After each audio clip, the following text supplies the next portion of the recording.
So hey welcome back. আজকের কিন্তু আমরা চলে এসেছি আবার ক্লাস 11-এর সেমিস্টার 1 নিয়ে। দেখো ক্লাস 11-এর সেমিস্টার 1 এবং আজকের কিন্তু আমরা করব এই দেখো সেমিস্টার 1-এর সাঁতরা পাবলিকেশনের এই যে ঘোষ মুখোপাধ্যায় রায়ের যে বইটা রয়েছে সেখান থেকে আমরা কয়েকটা এমসিকিউ সলভ করে ফেলবো এবং তার জন্য কিন্তু অবশ্যই তোমাদের পার্ট 1 এবং পার্ট 2 এর ভিডিওটা দেখতে হবে। সেগুলো তোমরা যদি না দেখে থাকো নিচের ডেসক্রিপশনে দেওয়া লিঙ্ক বা উপর আই বাটনে ক্লিক করে দেখে নাও, কারণ পার্ট 1 পার্ট 2 না দেখলে কিন্তু আজকের ভিডিওয়ে তোমরা কিছুই বুঝতে পারবে না, এমসিকিউ সলভ তোমরা কিছুই বুঝতে পারবে না। দেখো আমি আগেও কিন্তু কয়েকটা এমসিকিউ সলভ করে দেখিয়েছিলাম, দেখবে আগের ভিডিওতেও আমি কিন্তু কয়েকটা এমসিকিউ সলভ করেছিলাম এবং সব কিন্তু সলভ করিনি, কিছু বাদ দিয়েছিলাম, সেগুলোই কিন্তু আজকে আমি সলভ করব। তাহলে চলো বেশি কথা না বাড়িয়ে আমরা প্রথমেই চলে যাব সলিউশনে। আচ্ছা, তো দেখো আমরা এবারে স্টার্ট করব সাঁতরা প্রকাশনীর যে অনুশীলনী রয়েছে সেইটা, চ্যাপ্টার 2 এর যে অনুশীলনী রয়েছে সেখান থেকে আমরা স্টার্ট করব। তো দেখো আমি আগের একটা এমসিকিউ এর ভিডিওতে এগুলো কয়েকটা আলোচনা করেছিলাম এবং কয়েকটা বাদ দিয়েছিলাম। তো যেগুলো বাদ দিয়েছি এখন সেগুলো স্টার্ট করব।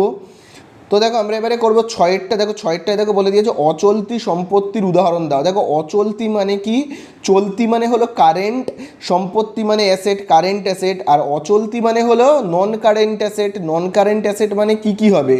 নন কারেন্ট অ্যাসেট মানে আমরা ফিক্সড অ্যাসেটকে বলবো, ঠিক আছে, যেগুলো কারেন্ট অ্যাসেট নয়, চলতি সম্পত্তি নয়।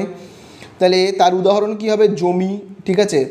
আর বাকি এই যে দেনাদার, নগদ অর্থ, এগুলো তো কারেন্ট অ্যাসেট তোমরা জানোই, ঠিক আছে। তারপরে দেখো 8-এর দাগেরটায় এসো। দেখো 8-এর দাগেরটায় কি বলেছে? অন্তিম মজুত পণ্য মানে ক্লোজিং স্টক, মানে স্টক, ক্লোজিং স্টক।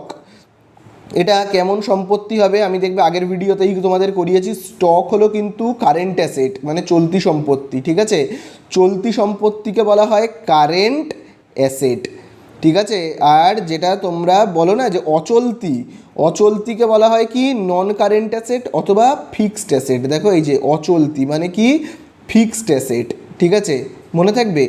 চলো তাহলে এখানে বলো কি হবে অ্যান্সারে, যে তোমার ক্লোজিং স্টক কিন্তু হবে চলতি সম্পত্তি মানে কারেন্ট অ্যাসেট। এরপরে আমরা এইগুলো করব। এরপরে দেখো আমরা চলে আসবো 11-এর দাগে। তো দেখো 11-এর দাগে কি বলে দিয়েছে? সুনাম মানে গুড উইল, ঠিক আছে। সুনাম মানে কি গুড উইল, ঠিক আছে। এটা সম্পর্কে আমি বিস্তারিত আগের ভিডিওতেই আলোচনা করেছি, তো ডেসক্রিপশনের লিঙ্ক থেকে কিন্তু অবশ্যই সেটা তোমরা দেখে নেবে, ঠিক আছে। তাহলে দেখো এখানে বলছে গুডউইল হলো কি সম্পত্তি? দেখো মনে রাখবে গুডউইল হলো একটা ইনট্যাঞ্জিবল অ্যাসেট। ইনট্যাঞ্জিবল অ্যাসেট মানে যাকে আমরা চোখে দেখতে পাই না, মানে অদৃশ্য স্থায়ী সম্পত্তি, ঠিক আছে। তাহলে অদৃশ্য যেটাকে আমরা চোখে দেখতে পাই না অথচ একটা অ্যাসেট, তাহলে গুডউইল হলো ইনট্যাঞ্জিবল। আর ট্যাঞ্জিবলকে আমরা কি বলবো? যেটা সদৃশ্য মানে যেটা দেখা যায়, দৃশ্যমান যেটা, ঠিক আছে। এরপরে আমরা আসবো 14-এর দাগে। তো দেখো 14-এর দাগে কি বলে দিয়েছে? জমি বাড়ি এগুলো কি হবে বলো? জমি বাড়ি এগুলো হলো দৃশ্যমান স্থায়ী সম্পত্তি, তাই না। 14-এরটা কী হবে? দৃশ্যমান, চোখে দেখা যায়, এবং স্থায়ী মানে কি ফিক্সড অ্যাসেট, তাই তো। তারপরে আমরা চলে আসবো 24, ঠিক আছে। আমরা চলে আসবো 24, বাকিগুলো তো তোমরা করেছো, ঠিক আছে, বাকিগুলো তো তোমরা করেছো। এবারে তাহলে আমরা 24-এ আসবো। দেখো বলে দিয়েছে যন্ত্রপাতি কোন ধরনের সম্পত্তি? তাহলে বলো যন্ত্রপাতি কী হবে? ফিক্সড অ্যাসেট মানে স্থায়ী সম্পত্তি। স্থায়ী সম্পত্তিকে কি বলা হয়? ফিক্সড অ্যাসেট, ফিক্সড অ্যাসেট, ঠিক আছে, ফিক্সড অ্যাসেট। তারপরে দেখো আমরা এবারে চলে আসবো 24 হয়ে গেল, তো এবারে আমরা চলে আসবো 29-এ। তো দেখো 29-এ কি বলছে? বলছে পাইকারি ব্যবসায়ীরা খুচরো ব্যবসায়ীদের পণ্যের তালিকা মূল্যের ওপর যে ছাড় দেয় তাকে কি বলে? তো এটা মনে রাখবে, পাইকারি ব্যবসায়ী যারা হয়, পাইকারি ব্যবসায়ী মানে বুঝতে পেরেছো তো, যারা হোলসেল মার্কেট যাদের আছে তারা এই বড় মানে যারা বড় ব্যবসায়ী, যারা খুচরো বিক্রি করে না, তো এই যারা খুচরো বিক্রি করে না তাদেরকে বলা হয় কি পাইকারি ব্যবসায়ী, ঠিক আছে, পাইকারি ব্যবসায়ী, পাইকারি, পাইকারি ব্যবসায়ী তাদেরকে বলা হয়। এবারে পাইকারি ব্যবসায়ীরা কি করে, যারা ছোট ছোট ব্যবসায়ী তাদেরকে মালপত্র দেয়, মানে ছোট ছোট ব্যবসায়ীরা কি করে, এই হলো ছোট ব্যবসায়ী। ছোট ব্যবসায়ীরা কি করে, বড় কোনো হোলসেল মার্কেট থেকে, মানে বড় কোনো ব্যবসায়ীর কাছ থেকে মালপত্র কিনে কাস্টমারদেরকে বিক্রি করে, কাস্টমারদের বিক্রি করে। তাহলে এবারে হলো এই যে ছোট ব্যবসায়ী, এই ছোট ব্যবসায়ীরা বড় ব্যবসায়ীর কাছ থেকে ডিসকাউন্টে জিনিসপত্র কেনে, অনেক ডিসকাউন্টে। মানে ভাবো 300 টাকার জিনিসকে, তো এই 300 টাকার জিনিসকে এই ছোটো ছোটো ব্যবসায়ীরা বড় ব্যবসায়ীর থেকে অনেক কমে পেয়ে যায়। ভাবো 150 টাকায় পেয়ে যায়, 150 টাকায়, মানে ভাবো প্রায় 50% ডিসকাউন্টে পেয়ে গেল। এবার এই ছোট ব্যবসায়ীরা কি করে, এই 150 টাকায় পেয়ে গেল জিনিসটাকে এবার কাস্টমারকে বেচে ভাবো 250 টাকায়, ঠিক আছে, 250 টাকায়। অথচ যে জিনিসটা বিক্রি করা হচ্ছে, ভাবো এই জিনিসটা বিক্রি করা হচ্ছে, সেই জিনিসটার গায়ে এমআরপি লেখা রয়েছে 300 টাকা। এমআরপি লেখা রয়েছে, মানে যেটাকে আমরা লিখিত মূল্য বলে থাকি, লিখিত মূল্য বা মার্কেট প্রাইস লেখা রয়েছে 300 টাকা। অথচ ছোট ছোট ব্যবসায়ীরা সেটাকে অনেক কমে পেয়ে যায়, তাহলে 50% ডিসকাউন্ট পেয়ে গেল, তাই না? 300 টাকার জিনিস 150 টাকায় পেলেও অনেকটা ডিসকাউন্ট পেলো। এই যে ডিসকাউন্টটা পায় না, এই ডিসকাউন্টটাকে বলা হয় ট্রেড ডিসকাউন্ট। কি বলা হয়? Trade discount.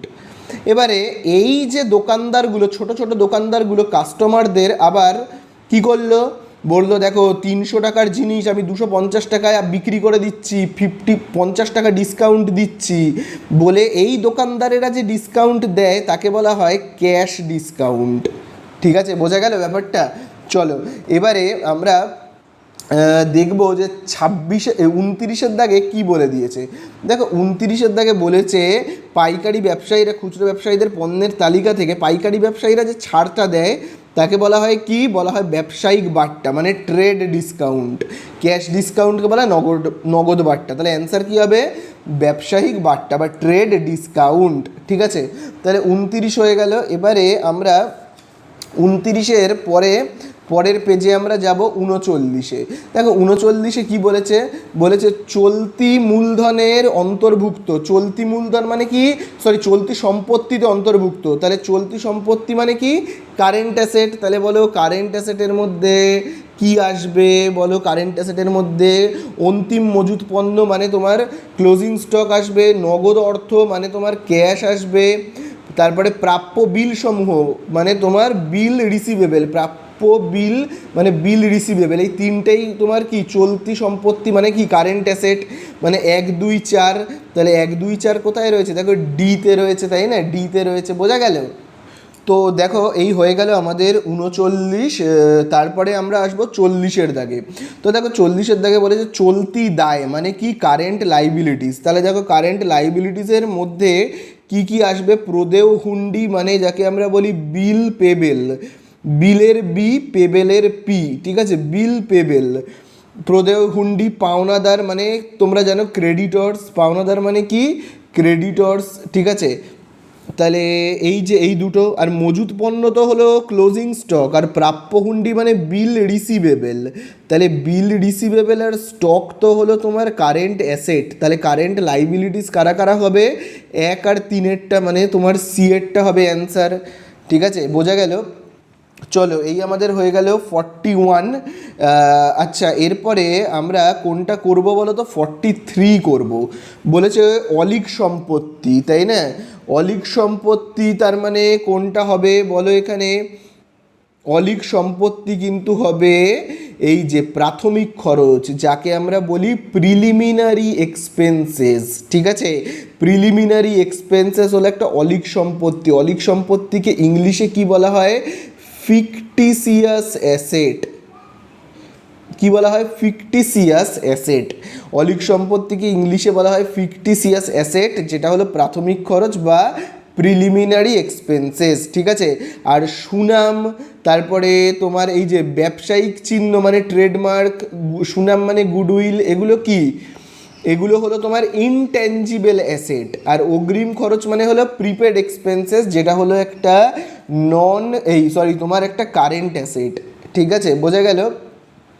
চলো এরপরে আমরা চলে আসব 46-এ। দেখো 46-এ আমাদের এখানে কি বলে দিয়েছে, বলে দিয়েছে নিচের কোন বিষয়কে দায় হিসাবে চিহ্নিত করা যায় না। দায়, দায় মানে লাইবিলিটিস নয় কোনটা, তাহলে দেখো এখানে লাইবিলিটিস নয় প্রারম্ভিক খরচ, মানে যাকে বলা হয় প্রারম্ভিক খরচ মানে হলো তোমার প্রিলিমিনারি এক্সপেন্সেস। হ্যাঁ, ব্যবসা শুরু করবার সময় প্রথম যে খরচটা, একদম প্রথম যে খরচটা, তাকে বলা হয় কি প্রাথমিক খরচ বা প্রারম্ভিক খরচ বা প্রাথমিক খরচ বা প্রিলিমিনারি এক্সপেন্সেস। এটা কি একটা ফিকটিসিয়াস অ্যাসেট, সেই জন্য এটাকে আমরা দায় হিসাবে চিহ্নিত করব না। প্রারম্ভিক খরচ মানে কি প্রাথমিক খরচ বা প্রিলিমিনারি এক্সপেন্সেস। ঠিক আছে, বোঝা গেল ব্যাপারটা। চলো তাহলে এই হয়ে গেল আমাদের 46-এর দাগ। এবারে আমরা আসবো কতর দাগে, 48-এর দাগে আসবো। হ্যাঁ, এবারে আমরা আসবো 48-এর দাগে। তো দেখো 48-এর দাগে কি বলেছে, বাজারে নতুন পণ্যের পরিচিতির জন্য বিপুল পরিমাণে বিজ্ঞাপনের জন্য যে ব্যয় হয়, তাহলে বলো বিজ্ঞাপনের জন্য যে ব্যয় হচ্ছে সেটাকে আমরা মুনাফা জাতীয় খরচ বলবো। কিন্তু এই বিজ্ঞাপনটাই যদি একবার দেওয়া হয়, সারা জীবনে একবার, এবং তার বেনিফিট যদি বছরের পর বছর ধরে চলতে থাকে, তখন তাকে কিন্তু আমরা সেটা প্রিলিমিনারি এক্সপেন্সেস হিসেবে বলে থাকি। কিন্তু এখানে তো তা বলেনি যে বছরের পর বছর ধরে তার বেনিফিট আমরা পাচ্ছি, তা তো বলেনি। বলেছে বিজ্ঞাপন দেওয়া হচ্ছে, জাস্ট একটা কথা বলেছে বিজ্ঞাপন দেওয়া হচ্ছে, তাহলে এটা একটা কি মুনাফা জাতীয় খরচা, মানে মুনাফা জাতীয় ব্যয়। বোঝা গেল। আর সম্পত্তি কেনার ব্যয় হলে তাকে মূলধন জাতীয় ব্যয় কিন্তু বলা হয়। ঠিক আছে, বোঝা গেল ব্যাপারটা। চলো আবার আমরা কয়েকটা জিনিস করব। এবারে এই পেজে আমরা চলে আসব। এই যে বলেছে মিস্টার উৎপল ঘোষ 50,000 টাকা দিয়ে একটা ব্যবসা শুরু করলো, পরের দিন কি বলেছে 30,000 টাকার পণ্য কেনা হলো, মানে পণ্য কেনা হলো মানে গুডস কেনা হলো। ঠিক আছে, আর 10,000 টাকা দিয়ে আসবাবপত্র কেনা হলো, মানে ফার্নিচার কেনা হলো। এরপরে দেখো এখানে বলছে, এবারে কথাটা খুব ইম্পর্টেন্ট কিন্তু, বলেছে উৎপল ঘোষ 50,000 টাকা দিয়ে একটি ব্যবসা শুরু করলো। আচ্ছা, ভালো কথা, কিসের ব্যবসা বলে দেয়নি। এবারে বলেছে 35,000 টাকার পণ্য বিক্রয় করলো। এবারে 64 দাগের প্রশ্নতে কি বলেছে, ব্যবসাটিতে আপাতত মূলধন জাতীয় ব্যয় মানে ক্যাপিটাল এক্সপেন্ডিচার। ক্যাপিটাল এক্সপেন্ডিচার মানে কি বলতো, ফার্নিচার বা যে কোনো অ্যাসেট কেনা হলে, অ্যাসেট কেনা হলে তাকে আমরা কি বলি, অ্যাসেট কেনা হলে তাকে আমরা বলে থাকি ক্যাপিটাল এক্সপেন্ডিচার। তাহলে দেখো এই যে 10,000 টাকার দেখো আসবাবপত্র বা অ্যাসেট কেনা হয়েছে, তাহলে ব্যবসাটিতে মূলধন জাতীয় ব্যয় হলো এই যে 10,000 টাকা। বোঝা গেল, 10,000 টাকা মানে যেটা মূলধন জাতীয় ব্যয়, মানে যেটা ক্যাপিটাল এক্সপেন্ডিচার। বোঝা গেল। আচ্ছা, 65 দাগে বলেছে ব্যবসাটিতে আপাতত মুনাফা জাতীয় ব্যয়, তাহলে মুনাফা জাতীয় ব্যয় কোনটা, এই যে গুডস কেনা, 30,000 টাকার পণ্য কেনা হলো মানে কি গুডস কেনা হলো। ঠিক আছে, তাহলে গুডস কেনা হলো, তাহলে এটা হলো 30,000 টাকার।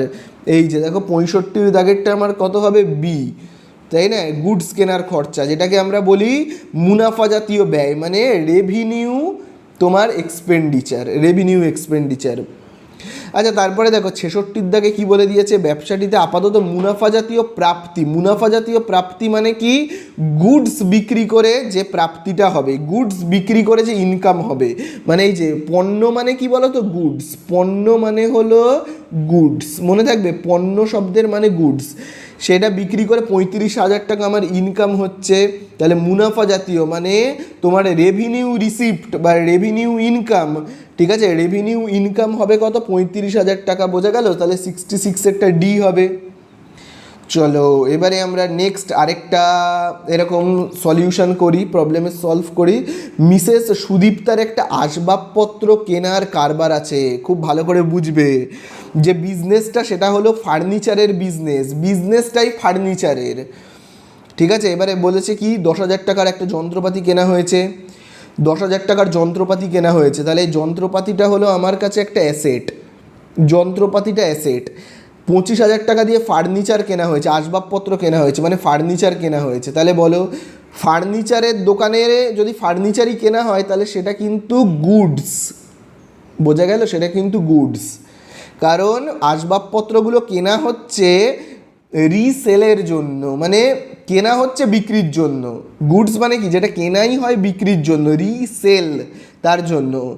আর আর আসবাবপত্রের দোকানে যন্ত্রপাতি কেনা হচ্ছে অন্য কোনো কাজের জন্য, বিক্রির জন্য তো নয়। আচ্ছা, স্টেশনারি দ্রব্য কেনা হচ্ছে বিভিন্ন, তো এটাও হলো গুডস, কারণ স্টেশনারির খরচা, ঠিক আছে। এগুলো ভাবো আসবাবপত্রগুলো সাজানোর জন্য হয়তো কোনো কিছু কেনা হচ্ছে, তো সেটাও গুডস।